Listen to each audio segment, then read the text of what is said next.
I'm lazy, I'm lazy, I'm lazy, I'm lazy, I'm lazy, I'm lazy. You're lazy. Woohoo! Hey guys. 3 days.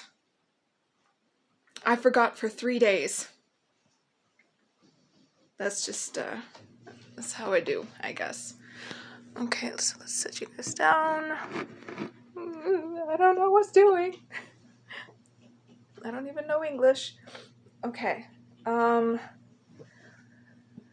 have no excuse. I just forgot. But I'm back.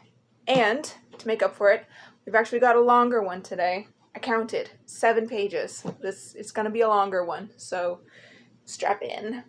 Let me just pull up to that page. Let's see. So today's read is going to be Tamerlane. I think that's how you say it. Again, Edgar Allan Poe. Shocker, right? And yeah, this is gonna be a long journey with this book. So, let's just jump into this one. Okay. If I mispronounce anything, don't at me. Okay. Kind solace in a dying hour, such Father is not now my theme. I will not madly deem that power of earth may shrive me of the sin unearthly pride hath revelled in. I have no time to dote or dream. You call it hope, that fire of fire. It is but agony of desire. If I can hope, O God, I can. Its fount is holier, more divine. I would not call thee fool, old man, but such is not a gift of thine. Know thou the secret of a spirit, bowed from its wild pride into shame. O yearning heart, I did inherit thy withering portion with that fame. The searing glory which hath shone amid the jewels of my throne, halo of hell, and with a pain not hell shall make me fear again.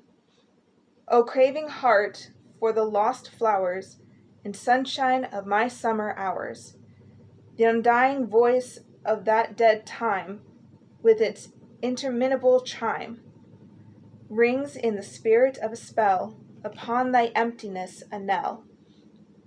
I have not always been as now, the fevered diadem upon my brow. I claimed and won usurpingly. Hath not the same fierce heirdom given Rome to the Caesar, this to me?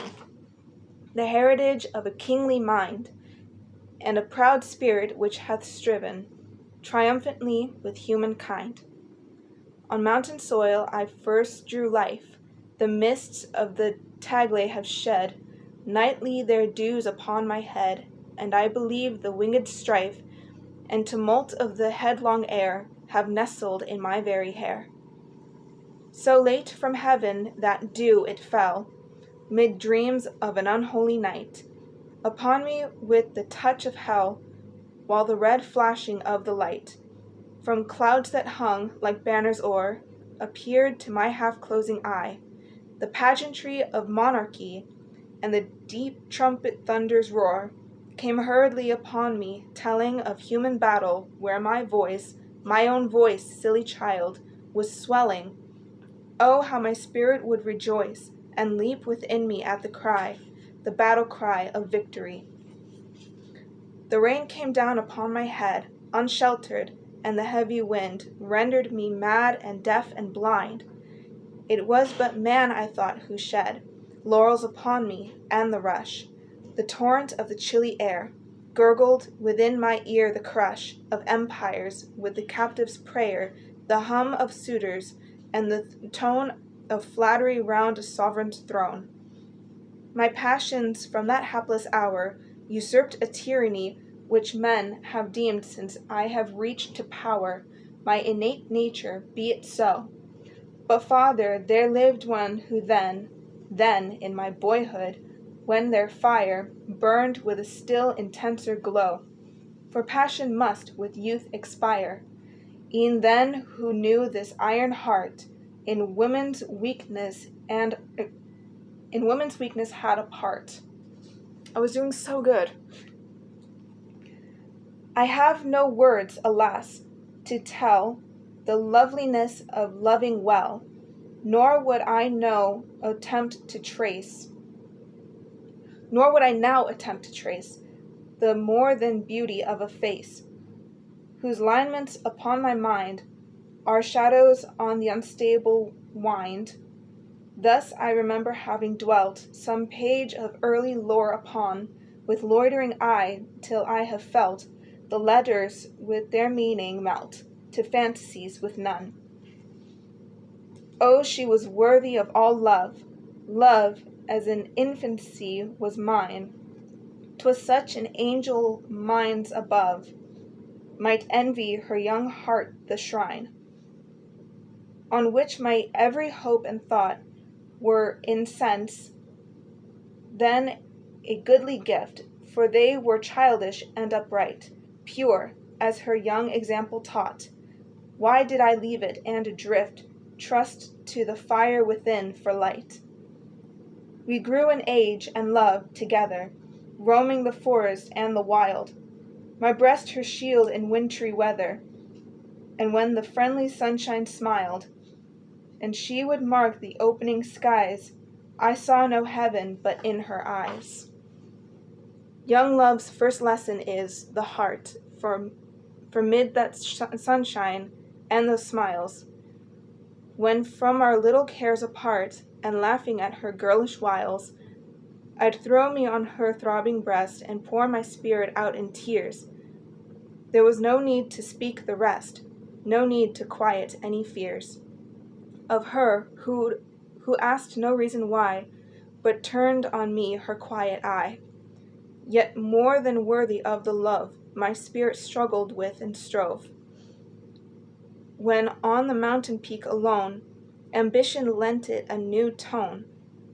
I had no being but in thee, the world and all it did contain, in the earth, the air, the sea, its joy, its little lot of pain. That was new pleasure, the ideal, dim vanities of a dream by night, and dimmer nothings which were real. Shadows and a more shadowy light parted upon their misty wings, and so confusedly became thine image and a name, two separate yet most intimate things. I was ambitious, have you known, the passion, father, you have not. A cottager, I marked a throne of half the world as all my own, and murmured at such lowly lot, but just like any other dream upon the vapor of the dew, my own had passed, did not the beam of beauty which did while it throw, the minute, the hour, the day, oppress my mind with double loveliness. We walked together on the crown of a high mountain which looked down afar from its proud natural towers of rock and forests on the hills, the dwindled hills, begirt with bowers, and shouting with 1,000 rills.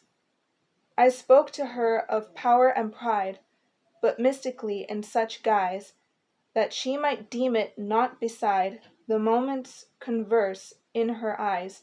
I read, perhaps too carelessly, a mingled feeling with my own. The flush on her bright cheek to me seemed to become a queenly throne.